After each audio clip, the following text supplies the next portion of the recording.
Hello and good morning, Doctor. How are you doing today?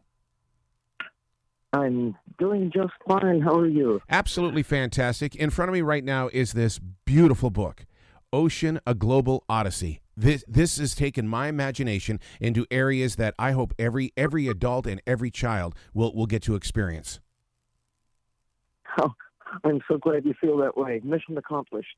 It is a mission for you, isn't it? Because there's so much of the story that we don't know. And you are opening up our eyes to say, hey, look, tap, tap, tap. Here's something that you need to learn from.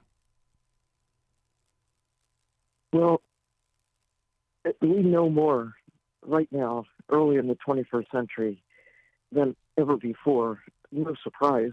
I mean, considering that the great era of ocean exploration really got seriously underway in the middle of the 20th century and has been growing rapidly ever since. We have learned more since then than during all preceding human history, partly because of the technologies that take us high in the sky, on the surface, and maybe most importantly, deep within the ocean itself. Technologies that not only did not, but could not exist until recent decades. And it just gets better all the time in terms of our ability to really understand the nature of our own blue planet. You talk about things that are going upward into space and stuff like that. 80% of the ocean, I've learned, is undiscovered. Why aren't we discovering more of the ocean? Let's get those numbers down to only 20 or 30% of the ocean we don't know about. Well, we're on our way. This decade promises to be even a greater era of ocean exploration than the 50 or 60 years that has preceded it. And part of this is because we are waking up to the not only the magnitude of our ignorance, but the magnitude of the importance of the ocean. We need to know what happens to the trash that we're putting into the sea. What are the consequences of clogging the ocean with this avalanche of not just, effluents from industry and domestic waste, but all of the plastics that did not exist in the first part of the 20th century and now are both really useful, but they're really dangerous too. The headlines today, it's talking about that the waters are rising. I mean, it's rising and we're physically seeing it. How does that affect your world because you're going beneath the sea and the surface? Does it change everything under there as well? Absolutely. The temperature of the land, the air, and the ocean are changing. If I were some evil alien wishing to alter the nature of life on Earth, I would do two things: change the temperature, either make it cooler or warmer, and I would alter the basic chemistry. And we've had a relatively stable kind of planet for tens of thousands of years. I mean, there have been some ups and downs, but nothing like the trend that we have initiated through our own actions, changing the chemistry by what we're taking out of the ocean, hundreds of millions of tons of ocean wildlife that alters the food webs, the chain of nutrients, of materials in the ocean, and altering the basic processes that capture carbon dioxide, generate oxygen, and shape planetary chemistry. And of course, the temperature through putting excess carbon dioxide, methane, nitrous oxide into the atmosphere. This warming trend, and that melts polar ice, causing sea level to rise, and warmer water occupies more space than cooler water, which enhances the effect of rising sea level.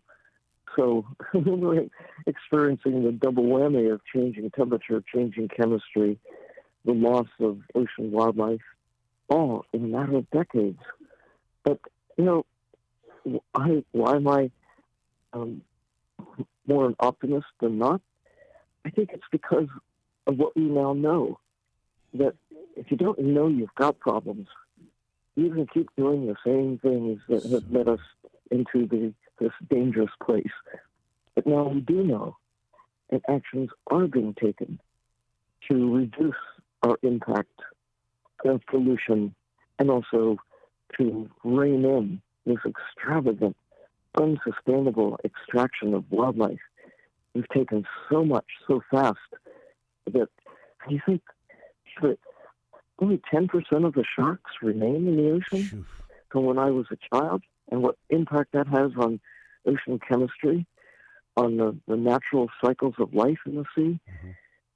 We could see that on the land where we take away all the hawks and the eagles and the lions and tigers, that affects the flow of energy, the flow of nutrients. But we've begun to protect large areas of the land and large categories of life. Migrating birds have greater safety than they would if we had just continued to take them as a source of food, as we did when my parents were children. With your love for the planet, and you do love this planet because I have followed you for so many years, there's got to be a place in your heart where you're going, there's a threat of nuclear war right now. This can't go away. I've got to do whatever I can to become a teacher right now. You have got to be in a moment like that where it's like, I've got to get the word out about this planet so people can protect it. Well, exactly. If you don't know, you can't care. Yes. I mean, you can know and not care, but what is happening, and I see that the kids who truly are leading in terms of we've got to kind of take care of the old growth trees. We have to take care of the birds and the wildlife because they're fast disappearing. Imagine a world without elephants and tigers and giant redwoods. Imagine the ocean without whales. We came so close to exterminating, really eliminating the great whales. But we stopped. That's cause for hope. Most countries, at least, have stopped killing whales and dolphins. We have a long way to go to really safeguard fish on a scale that really will make a difference. But there is this movement to protect at least 30% of the land and 30% of the ocean by 2030. We celebrate in the book hope spots, places where communities are coming together, where the kids are basically leading the way and being a voice for nature. And they see more clearly, perhaps, than some of the adults around them, the future and imagining what danger their future is in.